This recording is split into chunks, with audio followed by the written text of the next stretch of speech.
All right, I've got a water cooler for a welding machine, so modified.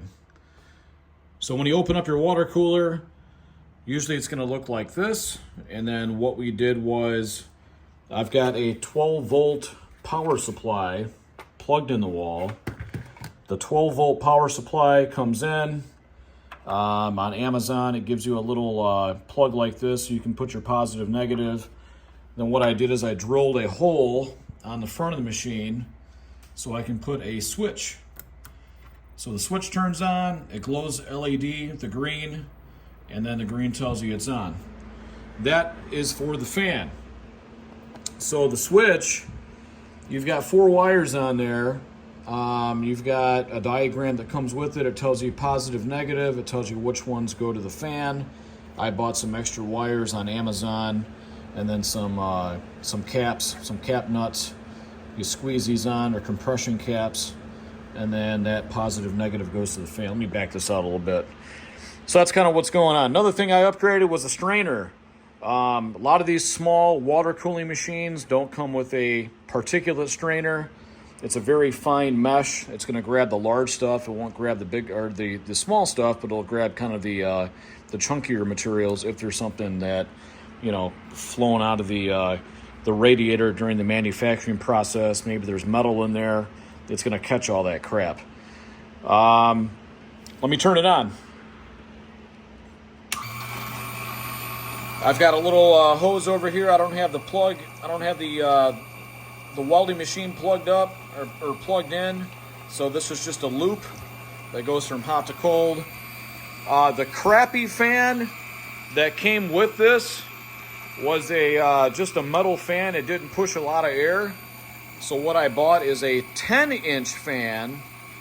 It's a brushless fan, and it's pushing out a lot of air through the radiator now. So it's working pretty good. So upgraded fan, upgraded filter, got a new plug, or got a new button on the front so that you can tell when it's on.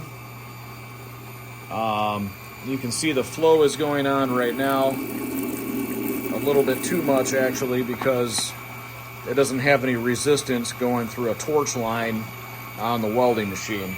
The welding machine is a TIG 200 square wave 205. So this isn't the 200, it's actually the 205.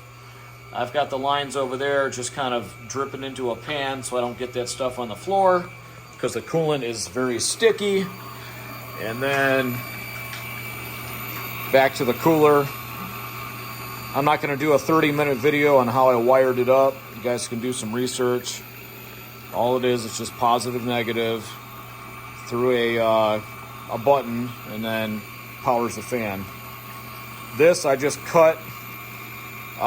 It's a 3/8, so 3/8 barb goes into the hose, and a 3/8 barb goes in the hose. You can find these on Amazon as well. I cut it on the cold side. I did not want hot coolant to come into the filter. I wanted the hot to go through the radiator, and then the cold stuff to go through the filter. I just didn't feel hot with plastic was a good idea. So that's what I did. The shaft on the pump, there's no fan, so the shaft is just spinning freely. It's got its own separate fan and its own separate power supply. I did have to cut this out so that I could fit the wire through there. So if you don't want to cut it, that's your choice. If you don't want to do this mod, you don't have to do it. But I'm blasting down 200 amps on aluminum all the time, and this liquid gets hot. It's already still warm. This is pretty hot in the tank right now from welding earlier. So I'm actually cooling it through that loop. I don't know, thought I'd share.